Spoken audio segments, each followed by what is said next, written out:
sit next to you. All right, thank you so much for being here, y'all. This is the first time we've done this for the Guitar in the Big Bend, so I'm pretty excited about it. Would love to make it, a reoccurring thing, having talking about Texas-based guitar builders and the art of building guitars. And so, thank you so much for being here. And just a quick reminder that there's a concert tonight at the Museum of the Big Bend at 6 p.m. Not to be missed. If you guys saw some of the master classes, there were some pretty incredible players. But anyway, I'm going to turn it over to my friend Ringo here, who built my instrument, and then we're going to hear from Turco and Will, and however much you guys would like to talk about whatever you want to talk about. I would love to hear it. I think everyone that's here would love to hear it. And then, with the remaining time we have, I'd love to, within reason, play some instruments very respectfully and very delicately, and maybe ask the luthiers or ask the owners of the instruments, just check in with them before you start grabbing guitars, and then we'll open some playing. We can start talking about some great guitar stuff. So thank you so much everybody for being here, and I'm going to turn it over here. Thank you. Well, thank you, Nick, for bringing me in all the way from Weatherford, Texas. My name's Ringo. Pretty much met almost every one of you guys right now, so except you two. I think we've met yet.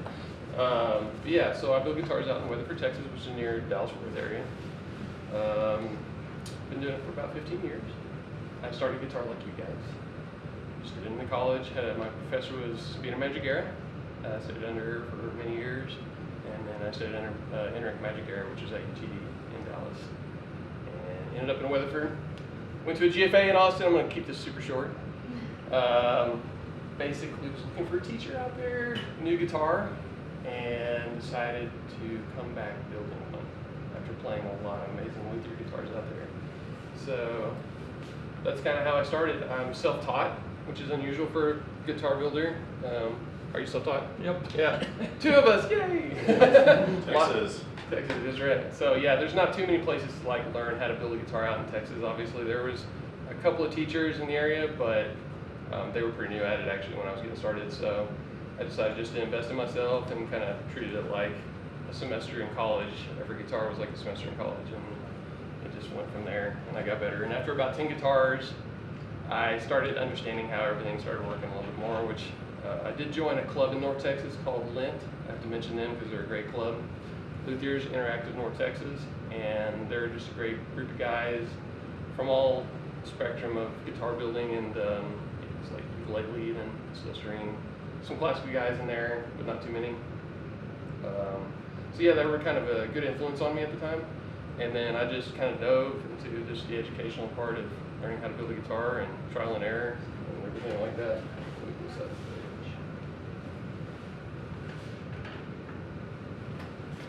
And so, yeah, here I am today. I've built about 70 plus guitars now and do a lot of repair on the side. Kind of fell into repair on accident. There was just somebody that was like, hey, can you repair this? And I was like, okay. So I tried it. I had a pretty good knack for it, and I repaired a lot of pretty historic instruments, do a lot of restorations on instruments now, and do a lot of French polish work, crack repairs, stuff like that. I will kind of go over that at the end of the presentation, maybe just how to prevent some of that from happening, especially in this arid climate. So if your guitar is actually used to this, you're probably fine, but if you go up to Weatherford or Houston, and you come back here, you may not like that. So yeah, let's get started. So I started in a garage originally, built there for about 5+ years, and then decided, or actually about 10+ years, I guess. And then I decided I was getting busy enough, I wanted to build like a really professional wood shop. And my parents actually have some land on their property, and so I decided to put it on there. And so this is a design shop that I actually designed just for my needs. And obviously I like keeping it really controlled, the humidity controlled, the temperature controlled well, and so we did a lot of thinking about that and sprays on walls. You can just see how much work went into this. And so this is actually the shop setup, pretty close to what it is right now. I don't know if you can see that. bandsaw right here. So I do use a lot of power tools. Table saw. You know, I got a lot of wood storing up in here. This is my main work table over here, and a lot of benches over here just doing various tasks. It's one of my favorite jigs right here. It's a go bar deck. I'm sure you have one. No, you don't. They're great for clamping braces and everything. Dust collection system. We got a real fancy dust collection right here. It's got a lot of hoses going to various machines, so I can clean up a little bit faster. My first shop did not have that, so I was just, you make a mess and then you spend about 2 hours cleaning up your mess. So those are pretty important to have in a wood shop. It's one of my helpers. This is Rocky. He pretty much comes to the shop every day with me now. And yeah, when we got married, I got Rocky. So, and this is another shop helper. Her name's Ellie. So the upstairs, I do most of my woodworking downstairs, and then upstairs is like for master classes and house, like house concerts, because I really wanted to do that. We did several before the pandemic, kind of shut it down for a while. I'm going to bring it back. It's just a matter of time. I've been busy doing stuff, but when to have Nick come out, we're going to do something cool. So, oh yeah, that's Adam Holzman. He's a professor at UT Austin. He's great to have out there. And then this is kind of a house concert environment. I love inviting some fantastic players from around the world to do this. So you got spruce and cedar top. It's kind of your two main choices in the classical guitar world. There are other choices, but those are the traditional ones that we use these days. And I build double tops, so I don't know. Does anybody know what double top is? You guys do, I'm sure you do. So I don't have to really explain it? A little bit? Okay. So basically it is 2 pieces of wood sandwiched together, and you can use either of these actually in there, which is kind of neat. So you can actually use spruce and cedar in a top and get different sounds with that. Or most of the combinations I use is either spruce cedar double top or a cedar double top, so it'll have 2 cedars. That's the back and side wood. I actually have a set today. I just bought this. This is Indian rosewood. This is a great set. Just tapping on this. It's fantastic to use. This is obviously a lot denser and stiffer than a top would be. So it's a hardwood. And this is also one of my favorite woods to use. It's called African blackwood. It's what Nick's guitar is built out of. It's just I just love the tone quality of this wood. It is on the heavy side, but it just creates a real nice dark, clean tone, and clear tone to me. So, and it just really matches well with the double top style I build. So when I'm doing, actually building the guitars and stuff, I like to keep a lot of data. This is kind of how I actually keep some data. There's actually a speaker right here under the wood. It's like a stereo speaker, and I shoot some frequencies through it. And I can determine the resonance of that piece of wood. And I actually do that through the process of building the guitar. So when you actually get the top of the guitar, I can find out what the top is tuned to. And then the guitar box in general is like a speaker box to me. So it has its own resonance, cavity resonance. And that's just kind of a good way for me to keep it consistent through each build and decide how I should shape a brace or change something if I don't like it. I've gotten pretty consistent. I'm usually within about 5 hertz of my target. What is your target? That's a good question. Depends on the guitar, actually. Is it a pitch that you target? It is a pitch, yeah. So the tops usually have pitches. I go different. I explore a little bit sometimes, but spruce cedars have a certain way that I like. Cedars are a little deeper, a little darker. So there would be a little bit more deeper than that. But I can tell you the hertz, 174 sometimes for spruces. I'm not going to tell you too much. That's the fundamental when you tap the top. Mm-hmm. Now that's kind of before the bridge. Yep. So the bridge will change everything, as you know. So, yeah, usually when you put weight on a top, it's going to raise it. And when you take it off, it's going to lower it. So, and that's kind of another way that I've actually got the speaker under there. And what you see here is actually a pattern that occurs. So these are actually tea leaves. It's just something I use, so when that frequency starts hitting in the right spot, these patterns actually show up. And when you go higher frequencies, different patterns show up. I'll say it, but I'm probably not saying it right. It's called the Schladen patterns. Is that Close enough. Close enough. I never knew how to say it either.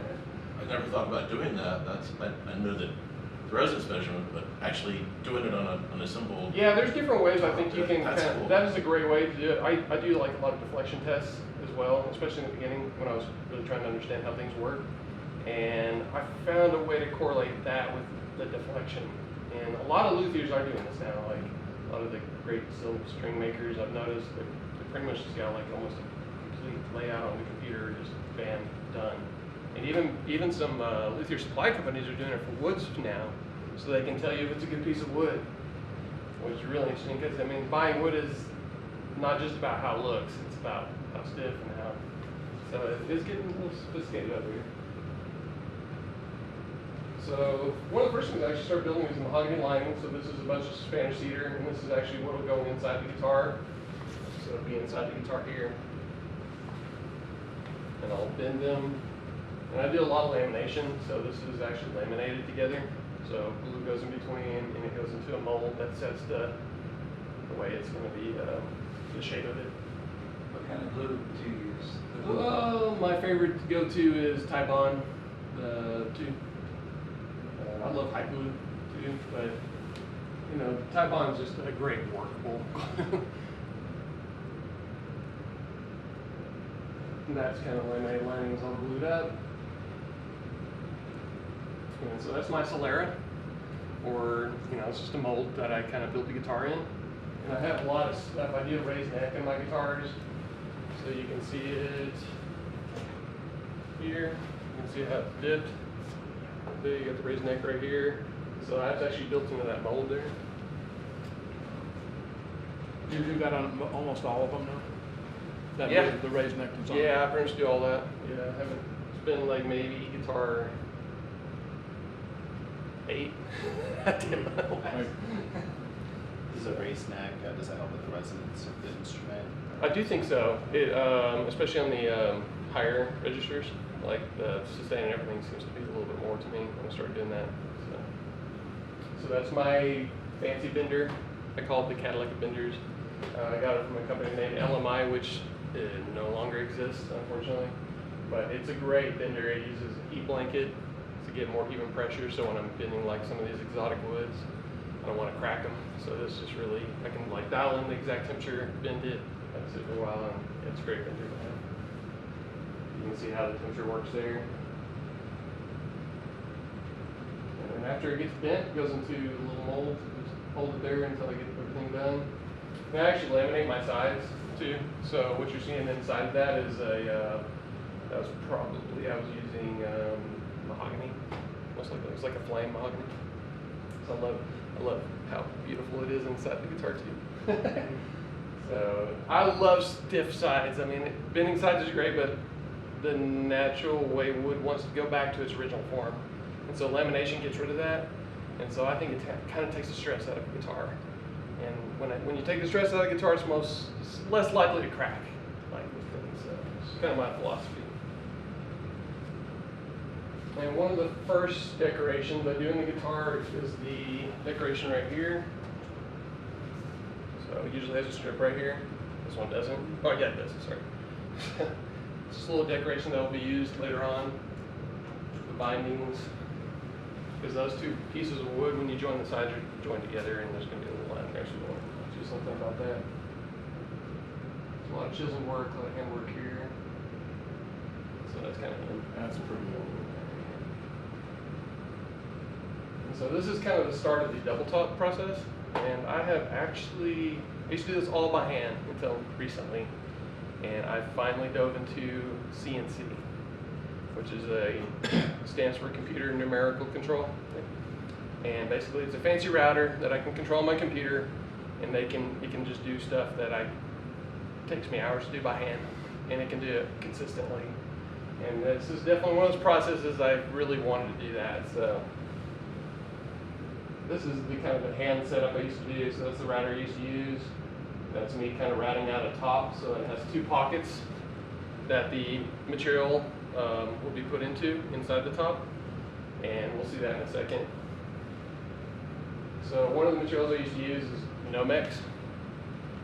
That's kind of what Nick's guitar is made out of. It's a honeycomb Kevlar material, and it's a great material to use for double top. It's light, it's just great. The only thing is it's not wood. Some luthiers kind of started complaining about that style because it doesn't sound fully traditional. I've never had that problem because I kind of designed my double top a little bit different, so you can see it here. That's the Nomex. And when I glue these tops together, I have to have a vacuum press, so it's not something you can just really clamp up. I guess you could, but it'd be kind of a nightmare. You have to get it done pretty fast. So basically, I built this, and it's a big Ziploc bag, and you can see it being glued up there. So I'll put the Nomex inside that, glue it on, and then the top will be glued on after that. So that's kind of Nomex glued inside. So you can see the pockets that I got out there. So you only do the double top in those pocket areas? Yes. Yeah, I mean, there's 1,000 ways you can design this, I think, but my idea was to have this. I love the traditional sounding guitar, so I wanted some solid wood here, and I figured my stiffness needs to be the best right here because the bridge is really pulling in that direction. So when I was building these guitars, I have had a lot of players just say that still sounds traditional, because there were some double tops I played when I was showing guitars, and I was like, that sounds a little weird. And then somehow I was like, okay, there's something to that. There's a way to do it right. Yeah. And so that's just kind of what I went with, and it worked out really good for a long time. So you can see how thin the top is here when you actually put it together. So that's one thickness.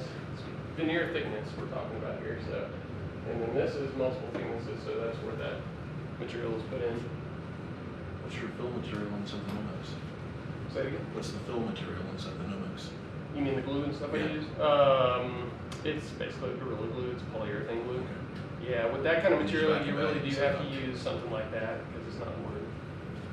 Yeah, you don't fill it, they're air pockets. Yeah, it's a little bit more of a It's a process. camper. I can talk about this for like 2 hours, just double top making. So after doing that for a long time, I decided, what the heck, let's do CNC. And just invested in this machine, so I started designing the top like that. And I actually do a different style double top now. It's an all wood double top, which is like kind of a balsa style wood inside instead of the Nomex material. And so I actually have some videos here.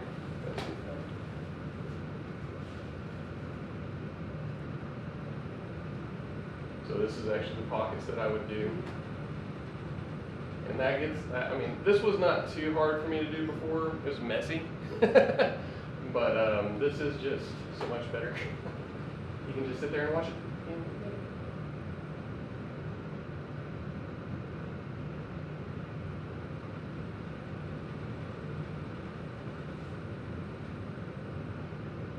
I'm spoiled now.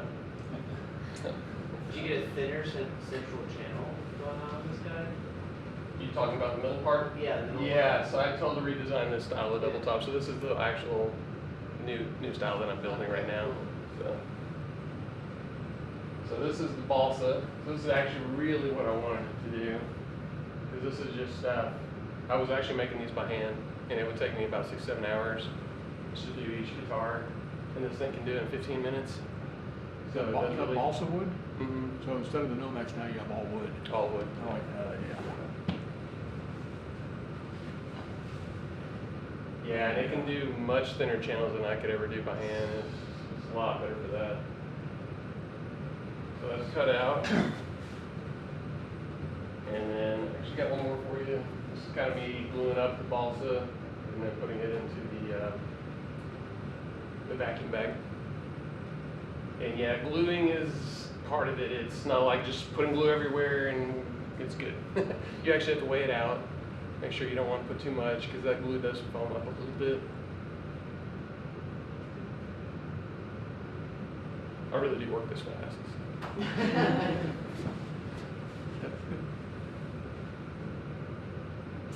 That's the balsa kind of all in there. So right after we get the top done, we get into the really fun stuff. So I started doing some rosette things, a lot of details. And I've changed, I guess you could call it just evolution of doing rosettes over the years. And so this is kind of like what I've been doing for a long time. It's called the wheat motif. So that kind of arrow you had in one of the pictures before. So this basically is just a bunch of veneers. No matter what you do with rosettes, it's a bunch of veneers glued up in a color pattern. And it's cut up into several ways, glued up again, until you get the actual pattern that you want, the end result. So, and there are many, many ways of doing that. So this is the wheat motif way. As you can see, I cut them into angles there, re-glued it back. I cut it into strips. And then that's the actual wheat motif finished result there. So very Southwestern sort of style that I liked. And then it goes into the top. And back then I was doing a lot of wood burls. So this is a natural wood, usually like a flame walnut or something like that. So these are just channels routed out, and then you bend it, inlay it, plane it down. That's kind of four I just got done back then. So I do a lot of customizing a little bit here and there for some players. Try not to make the full rosette the same. I've kind of started doing that now, but I'll show you what I've been doing these days. So you can see this is kind of morphed into more of a Spanish style, more mosaic rosette, as they call it. So just basically this is all just wood veneers put in color patterns. And then this is another one I've done. This was like a major step in my rosette designs. Like a player from Mexico City commissioned a guitar, and he didn't want to just commission a guitar. He wanted to design a guitar along with me, and we took a year to build this. And then this was like guitar maybe like 25 or something back then. And he's a fantastic player from Mexico, so I was like, okay, I got to really do a good job of this. And he designed this, and it became, we call it the Aztec guitar. So you can see this, the rosette kind of mimics an Aztec pyramid. And it was 3D. I didn't even mean to make that, but I was like, that's cool. Okay, we're doing that. And he just has a lot of connections with the colors in this rosette. And then this is a kind of a new style I'm doing. It's a full-on mosaic rosette, very Spanish-y style, but I still wanted a Southwestern kind of take on it. So this is kind of rosette logs that you build. So you can see how tiny these pieces of wood are. And then make a little bit of pattern. So you can see the W. And then this is a red one. This is actually the first one I designed. So that's on that guitar right there. How do you get your angles of the pie pieces perfect? So I have a little jig that I glue up together, and each before I glue up the log, they're in little strips, right? So they're square and then you cut They're them not off. square, so they are tapered. I built a jig, so when I send it through my drum sander, it's tapered just a hair. Oh. That was fun to before figure you- that out. Okay. Sorry. Yeah, to keep no, jumping. she remembers like me staring up in the ceiling at night. Yeah. How am I gonna do that? So, also some small pieces that I actually put in by hand. So that's like the inside of the rosette, and then finished off with some lines. So those are some of the first ones I actually got done with that style. And yeah, I'm pretty much going to these now. Like, I'll still do some custom stuff for people if they want, but I'm kind of standardizing this. I'm having 2 different colors just because it is a lot of time to design a rosette and so much hours in wood. I mean, it costs a lot of money to put wood into that. And it's mostly just just takes a lot of time. So after that, I started doing some fan bracing. I'm not doing that time. What time do you want me to end, Nick? Oh. I know we started a little late, so. Well, I don't know. How much more time do you think we got? I'm about halfway through, maybe. I think that's fine. Doing good? Yeah, you're doing great. Yeah, so we're doing some bracing here. So I use a fan bracing system. it's very Hauser-ish, especially on these guitars that I was building back then. So you can see carving braces. So this has more of a asymmetrical bracing system. So it has a treble, we call this a treble fan brace. So it's a little stiffer on this side than it is on this side. So this would be actually where the bass strings would be. And I use this for years. This is a great bracing system to use.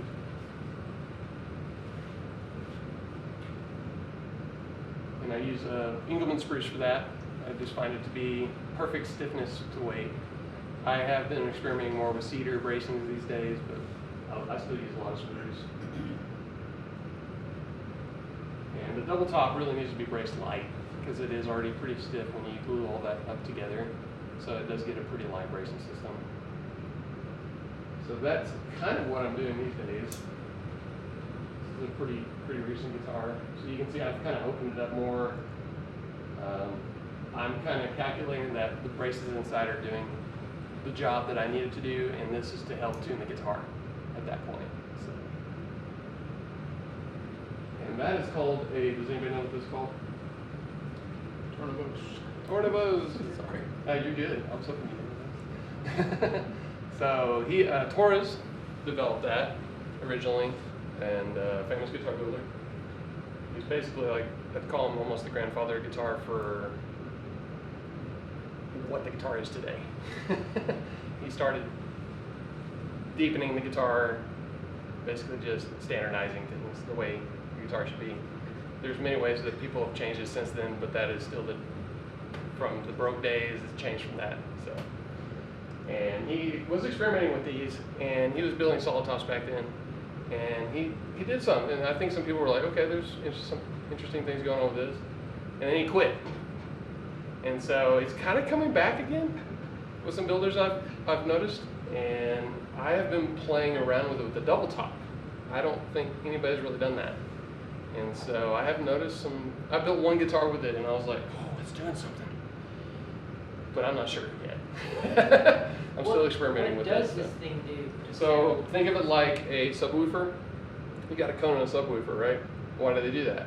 It's for a bass response, right? And so I would think that's basically trying to get the effect of a deeper bass in the guitar. And I mean, a lot of the guitars these days are built pretty bright. It's actually kind of hard to get a really good bass response or an even across the board kind of with that. I think this may help with that a little bit. That's the idea behind it. I put it in this one actually has one, so you can play it. How do you want to do an idea where I can remove it? And so I actually have, we'll get to that a little later, but I basically have a rear access panel in this guitar, so you can actually get your hand in there while the strings are on still, and one day, maybe take that off. So that would be the best way to really understand what is it doing. So. They make these nowadays for anybody who wants to try them. They make them out of rubber that you can put into an existing guitar, so you can see if it sounds different with the Tornavos in it. Do rubber? Huh? Do rubber? Is it rubber or plastic? Yeah, the ones I've seen are metal, but the only thing it's hard for me. I mean, you can record it, I guess, and like kind of compare. Yeah. The hard thing about that is you have to take strings off or loosen them to get it in there. Yep. And my idea is like I just want to hear it immediately. Right, side by side. Side, build one And like also this. just for the player to play around with. Right. You know, you can just take it out and play around. Put another Oh, you back can- plate like an Ovation, so you can just Right. take the back plate off and reach through. So you can take your Tornavos out. No, I want to. That's the idea. This one's glued in currently, but All right. yeah, that's kind of the future, hopefully. So, this is just a different bracing system. So this is a steel string guitar. So I built a long time ago, but you can see how the bracing system on these are just way different than a classical, and that's just because these are stiffer. They're going for different sounds, using a whole different style of strings, different styles in general. So. This is kind of one of the last ways I kind of check the guitar to be sure it is tuned the way I want it. So you're doing that with a standard sine wave? Mm-hmm.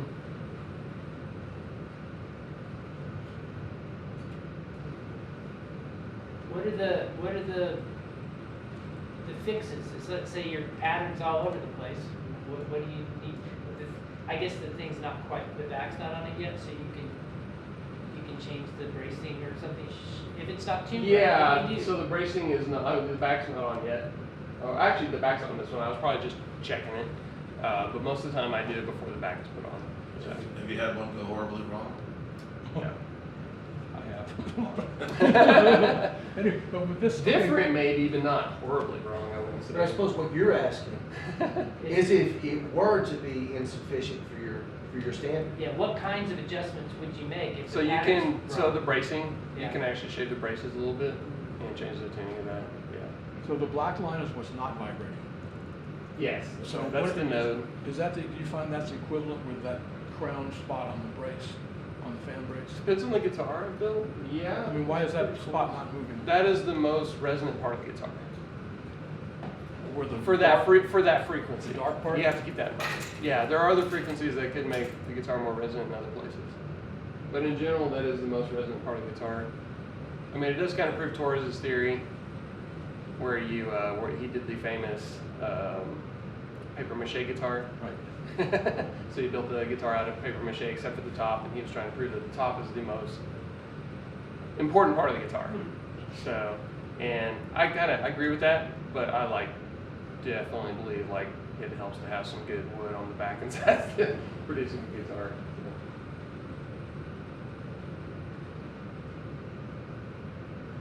So you can see that's how thin the level top is. You can pretty much shine light right through it, especially in the cedar ones.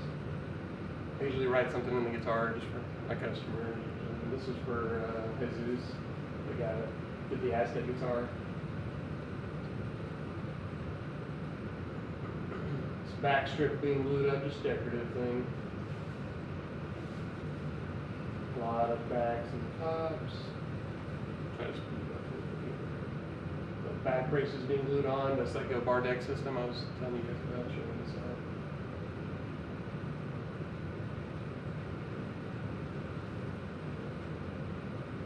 Backs being kind of shaped, and you can tune the backs just like the tops too. So you kind of have to think about that. Which note do I want the back to be tuned versus the top? And maple. I like to use a Spanish cedar for the braces on the back. And pretty much get the neck. So that's gluing it back on. That's a lot of, that's one of my favorite parts of the guitar. It actually becomes closed and it's exciting. You get to go almost finish the guitar at that point. So.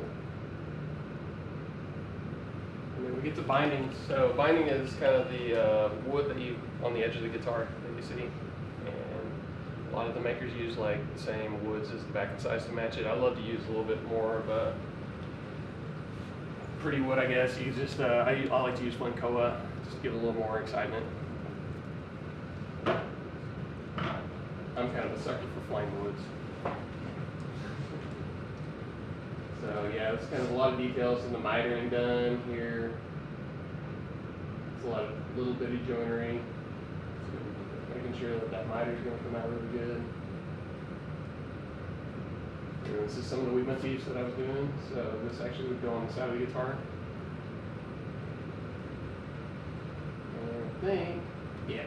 I believe that need to actually do the binding process. So, as you know, you have to get this done pretty quick because it's a lot of gluing. It takes some time. You have to use tape to glue it up, hold it together.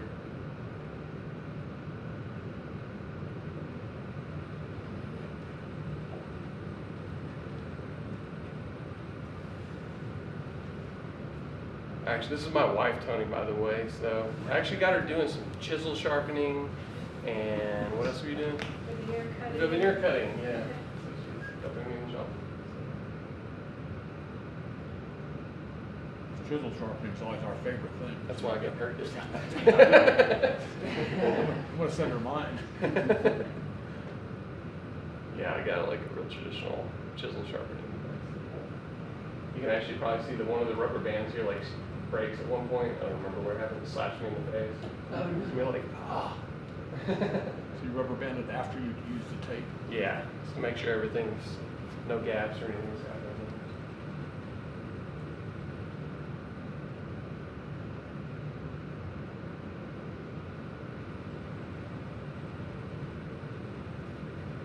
Yeah, it's pretty. It was actually not it was kind of a scary process in the beginning when I was starting to build, but I kind of enjoy it now. Just turn on some tunes, take your time. Definitely learned to take my time with this process.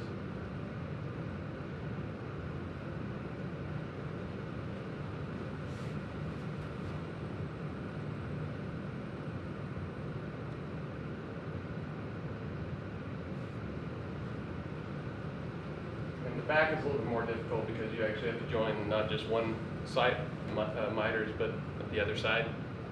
The top part is going to show. So the front, you don't have to worry about that because the neck is covering that up. So it's a little bit more difficult to do. Everything just has to fit perfect, basically. Yep, there it was. You got it. I was like, keep going. I'm filming. We're filming. Don't cry. That really did hurt. These glasses have saved me so many times in the shop.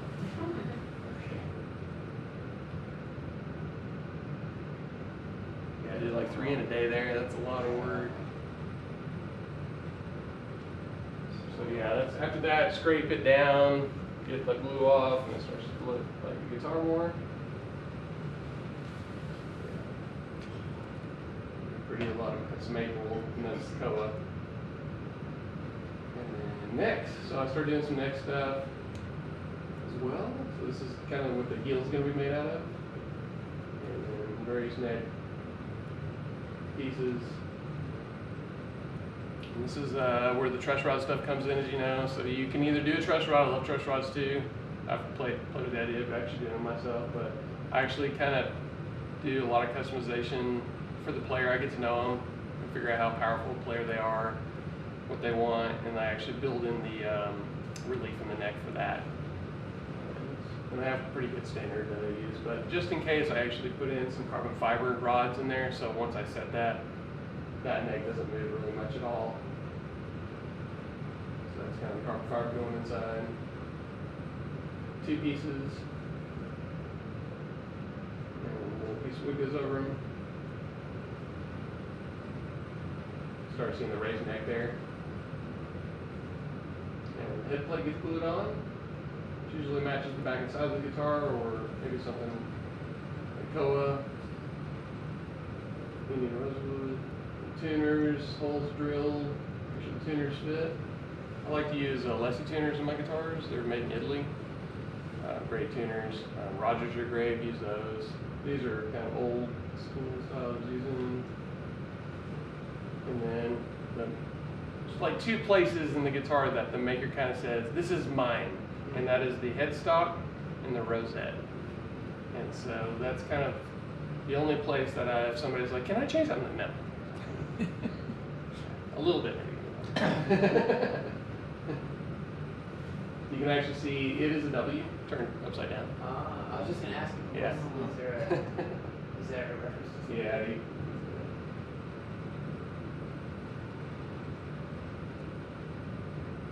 Yeah, you can see that. That one's pretty much all done. And actually, you can see the radius in the neck here. I use a slide radius on these guitars. It's like a 20-foot radius. And yeah, Nick's has one on his. He loves it.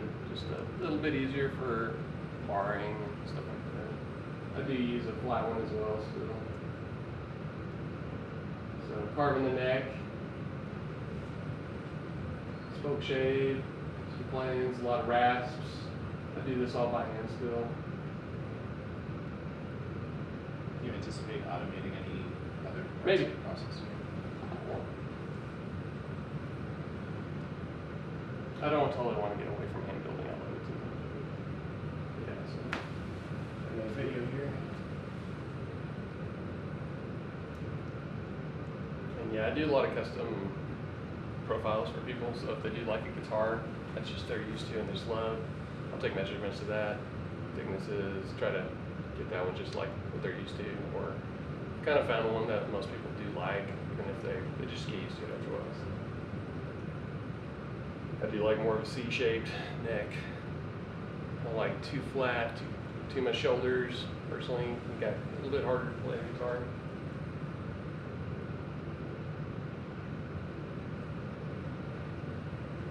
And I do use a bolt-on neck.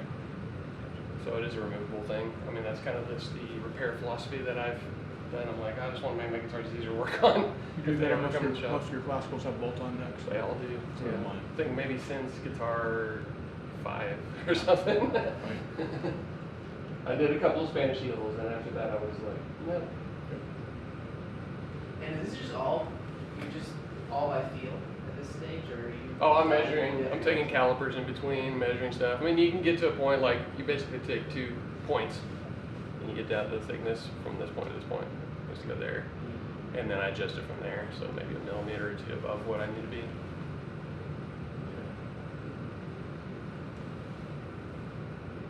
I mean, this is like half the job right here. You know that.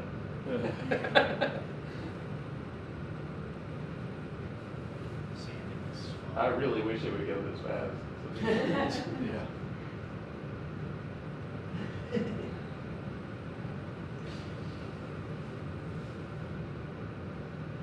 So that's kind of the bolt-on system I use.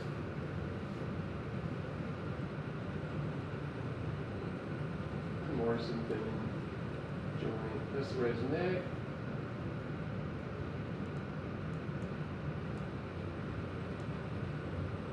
So there are a few other joints you can use in the head. Like the guitar head is kind of angled back here, and we create that angle by cutting the piece of wood, scarf joint. You know, putting it backwards, re-gluing it. That's one way to do it. I love that joint, but this is kind of a fancy way of doing it. It's a V joint.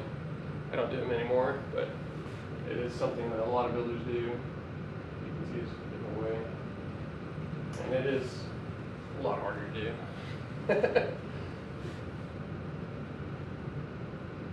Fretboard, so cutting the fret slots here on the fretboard. I like to use ebony for the fretboard. The necks are Spanish cedar as well. Ebony is just great wood to use for fretboard. It's hard, it will last the guitar life. I mean, even when it starts pitting, it's minor. Compared to Indian rosewood, I've had a lot of Indian rosewood guitars come in that are pretty old that it's pitting. You know, there's like, what can I do about that? Well, you're gonna live with it, or you're gonna have to replace the whole fretboard. So, but ebony is a lot harder to do that, so I always do recommend that for classic guitars. Frets are floated. Yeah, go ahead. Do you have like a second choice that you usually go with? Not really. I love ebony too much. I mean, maybe Brazilian would be a good one. It's pretty hard wood. African black would actually be great. There are some other ones you can use, I'm sure. I kind of prep the fretboard for like future repair jobs. I mean, for fret repair. So if I ever do like refret on this guitar, I want to make it easy on myself to take those frets out. So I'm kind of grinding the slots here, hammering the frets in. I do glue them in. There's like always controversy about this. I think in the luthier world, glue them in, don't glue them in. I like to glue them in because I don't want to remove after that. And if I do need to remove them, I just heat it out. So it takes a little extra time, but if you just do it right, it's not a problem. But yeah, it's surprising how many guitars come in and they're not glued in. And it's easy, you just rip them out. But they're like, I've always find high frets with those guitars when I'm working on them. What glue are you using for your frets? Just the wood glue. Yeah. Put some fret dots in, so whatever the customer likes, he gets.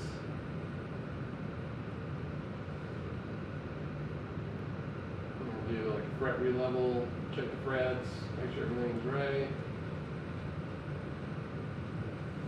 I do a little of linseed, boiled linseed oil on the fretboard to kind of give it a nice finish, and then buff it out with some steel wool.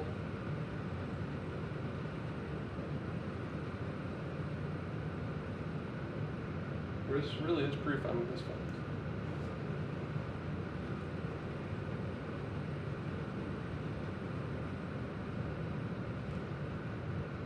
That's one of those things that's fun, but it takes me several days of thinking about it before I force myself to go do it. Put Right. the frets in. I don't mind doing it, but I just have to be in the right mood. Yeah, to be in the right mood. Yeah. I agree. My dog doesn't like the hammering. He deals with it. I use a 12-volt tie block on my bridge, so I love this system. It just creates better torque and angle for so many reasons. I love this system, but 6-hole is not bad, but it does come with some issues maybe later down the line for the age of the instrument, because things change, deflection happens with an older instrument. 12-volt tie block, I don't think you're gonna have any problems with that. Pulling a bridge down, that's kind of a traditional way of pulling it down. I don't do it that way anymore, but this is kind of just a great way to show people how to do it. And this is how I do it now. So it's a vacuum clamp. Just puts even pressure on there, and I don't have to worry about too much stress being put in the top when I'm doing the regular clamp. And I noticed when I was doing the regular clamps, that top was just being like bent up, and I was like, I've come this far, don't crack on me now. No, it just stressed me out, so this doesn't do that. It's wonderful. I use Brazilian rosewood for bridges most of the time. It's just a great wood for me. Comes in the right weight that I like. It's got a great tap tone. It's beautiful too. That's kind of just more data. A lot of deflection testing. I kind of wanted to understand where the strengths of the top were and where the weaknesses of the top were. So where do you think the strengths are? So this is kind of the rosette here. This is the sound hole. That's where the bridge would be. So the strengths are here, here, obviously here, here. The weaknesses in the top are here, here, and obviously right here, because there's a hole there. So yeah, a lot of cracks will happen where? They'll happen right there in a traditional top. And that's because that's one of the weaknesses that just happens. So. And then another crack can happen right here. It's very common. French polishing. I actually don't complain too much about French polishing, but I just like it. It's not too bad. It's something to get used to. But it is a labor of love. You just have to put in a lot of hours into it and make sure you're happy with it. But it's a shellac, which is secreted from the lac beetle. And I like it because it's non-toxic, other than some other finishes that you can use in guitars, like lacquer and a lot of the other finishes they've kind of come up with since French polish has been developed for kind of the Taylor guitars. Gibson uses it because they need to get guitars out really fast, and that's just a great way to build a lot of guitars really fast. You can't have that many people doing French polishing. And they're a little bit harder finishes too. French polish, obviously, as you know, if you have one, you can scratch really easy. But it is the thinnest finish, and it is the best finish for moisture protection and stuff like that. So I do like that a lot about it. And it's easy to repair. I hate lacquer repair. You can do it, but it's not fun for me. French polishing. So you actually have to pore fill all the holes in the wood first. So this is kind of a slur of volcanic ash and shellac until I get all those little holes, filled in. Got a video here. I'll try to get to it.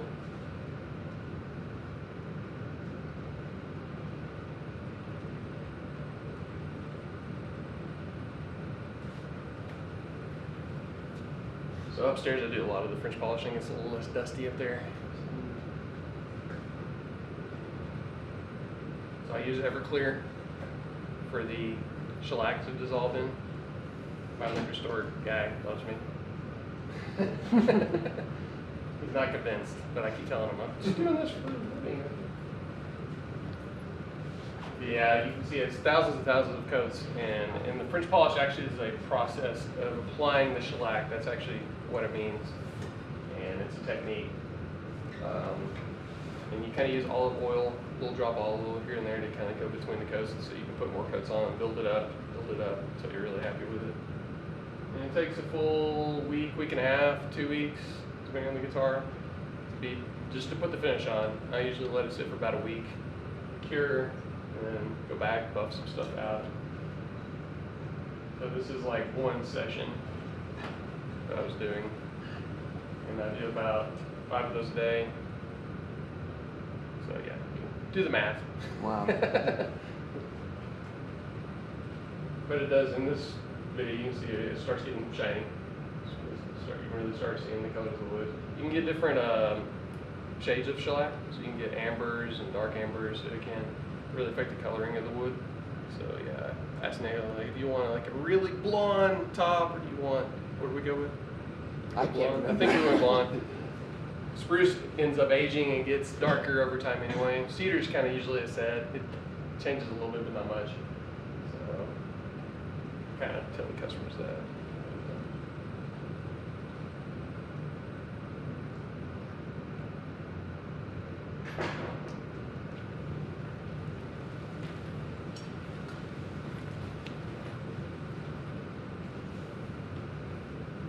Is that African blackwood? Yeah, Yeah.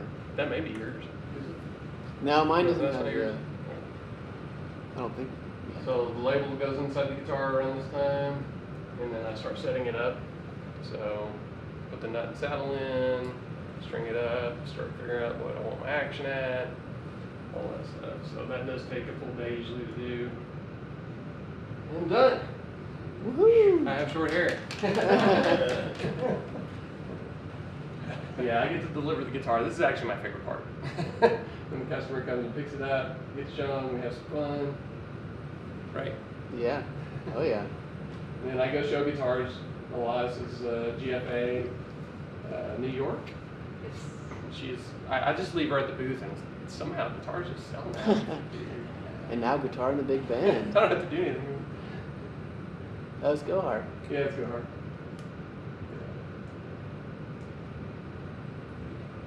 And then take pictures of guitars, put them on the website. Is there a Coty? That's a wood from Mexico.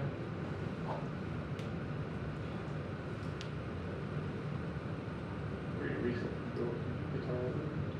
That's that one actually.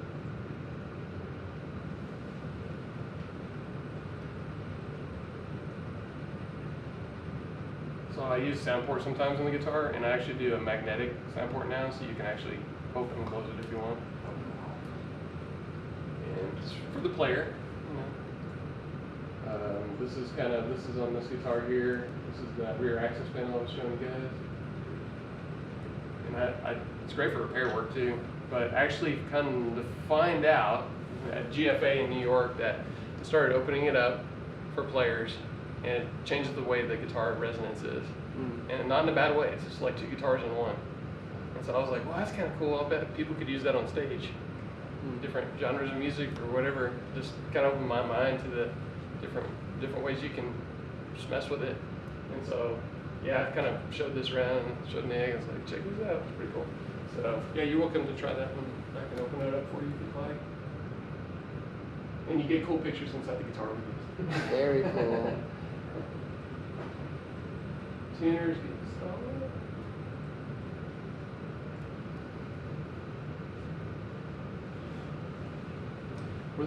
Can you go back a couple, were your back braces not touching on part of the back? Or was that just right there, on the right side? Or was that just something about the photograph? Something right here? Yeah. Yeah, that's joined in there. It's not a space underneath the Not a brace. space, no. Oh, it's just the way the. Oh, you mean the light right here? Yeah, that's just an that's artifact of what the light is, photo. Yeah. Okay.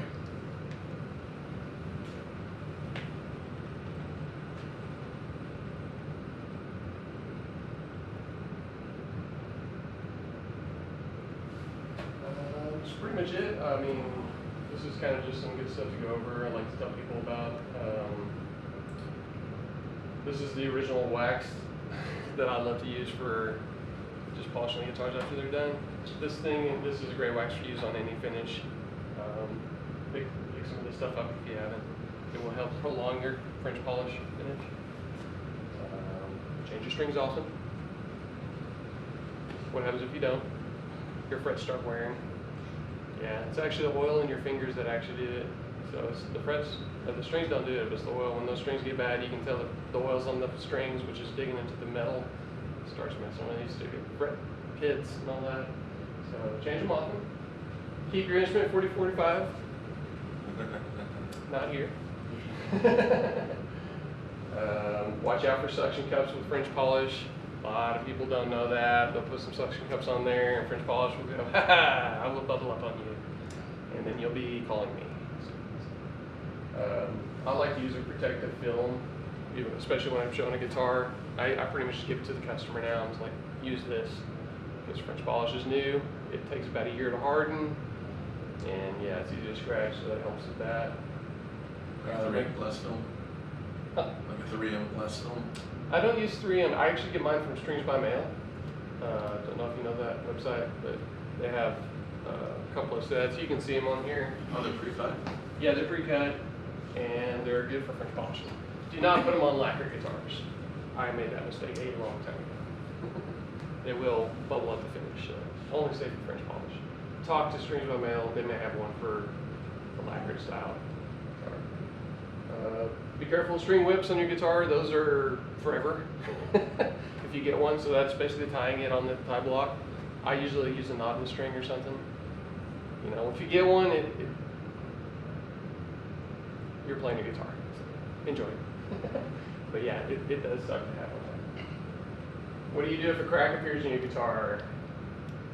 What do? You call me. Okay. No. Depending on where the crack is, but if it's on top, please loosen your strings immediately. Don't be like, so can I still play this? It's possibly it's going to get bigger. So, and there's two types of cracks. There's a stress crack. Actually, I'd say three types of cracks. So a stress crack, a stress built in the instrument, and it's just going to crack at some point. Second one is moisture problem, and the third is if you drop it. And you can tell the difference between those if you really know what you're looking for, right? Yeah. And I've had people lie to me like, "Oh, I just cracked." I'm like, "So what's the ding here on the bottom?" And it goes like that. Okay, I dropped it. So, Gotcha. you can't lie to me. New guitars versus age guitars. So that's a whole different repair philosophy. When you get into like a historical instrument or a really old guitar, we don't fix everything on it because it is kind of cool that way and people like it to stay that way. We fix what needs to be fixed. And I do have that philosophy just with repairs in general. There's a lot of people come in, oh, I need a fret job, and I'm like, you really don't need a fret job, we just need to do this, and just get it working, and then you'll be good. So. And then, yeah, storing your guitar when you're not in use, take strings off, put it in the case. It is good to do that if you're not playing it for a long time. If you're playing it consistently, just maintain it how you normally would. So if it's sitting in storage for over a year, Yeah, 6 it's months, kinda bad. strings It's just completely off. Yeah, take them off because you'll open it up and those strings will just corrode. And you've seen old guitars like garage guitars or whatever. You're just like, oh yeah, those strings need to be changed. Even the steel string like a Martin guitar? Yeah, anything. It'd be way better to store it without the strings on it. So it's not the tension; it's more just what the It strings is the are- tension too. Okay, yeah. Well, couldn't you just tune it down a couple Yeah, months? you could, but it's better if you take the strings off because they're going to be hitting the frets then. Yeah, and metal corrodes metal. It just happens. So, any question? That's pretty much it. So, from your first guitar and from your most recent guitar, what was the time frame of finishing them? From the first guitar Yeah, build? your very first one, and then the one you just finished. Probably like 6 months for the first one. I do like 3 or 4 at a time now. So probably like 3 or 4 months to do 3 or 4 now. And occasionally I'll get a project guitar, I call them. I don't do it for everybody. I'll do it like maybe once every couple of years. Just really just want to work with somebody and we did that. And that takes about a year sometimes to really do that. But that's kind of just like just others along the way, and I'm like, okay, we need to do this now. It's a lot of decision making going on with that. So. But yeah, they're very customized guitars. Second question. Sure. So for finding wood, I don't imagine it's like you're on Amazon and you just add like. You come to Alpine, Texas, Yeah. and meet this guy over there. Indian rosewood grows way down there. There's Luther supply companies that I use, and most of the woods are imported in. You can do it yourself. They've kind of the restrictions are better for players like you. Because like it used to be pretty scary to carry around Brazilian rosewood wood, you know, guitar, and you'd have to have basically paperwork wherever you went. They pretty much changed that. For the guitar, for the guitar player, you can pretty much travel fine. Now, if I was to carry a set of that Brazilian and I went over the border, they'd probably confiscate it. They'd be like, "Where's your paperwork?" And yeah, I'll probably never see that wood again. And they used to do that with guitars. Oh, yeah. Yeah, they used to do it with guitars. So. The last few sets I bought, even when it wasn't Brazilian, it was East Indian rosewood. Mhm. They have paperwork with that too. Oh yeah, no, that's The pretty border guys restricted. can't tell the difference. The border patrol, they don't know it's brown wood, they can't. Yeah. And so they seized guitars that weren't Brazilian, that they thought were Brazilian. And so Yeah, East Indian rosewood, it is getting more expensive now. Brazilian is one of the most expensive ones because it's super rare. It got hit with deforestation, and then a beetle insect started wiping them out. And so pretty much what's left is stump wood, and it's really not great to use with. So whatever I find is either really old, that luthiers just had forever, and they're just like, I don't want to build anymore, I'll sell you some.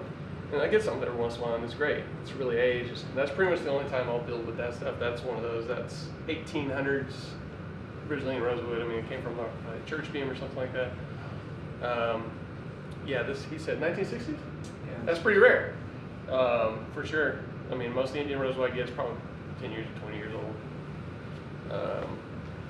It is getting more rare. This was supposed to be 50-year supply, and I don't know, I did a master class with Bob Taylor several years back, and he did tell us, because he actually owns his own forest areas, his own wood companies and everything, and he was like, yeah, we were having about 50-year supply of this until the Chinese government bought about 20 million logs, and it went on the CITES thing right after that.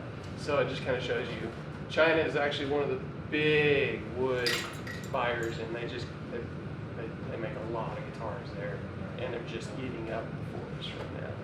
It is kind of hard to control that when the governments are not agreeing on everything, so they're not working together really.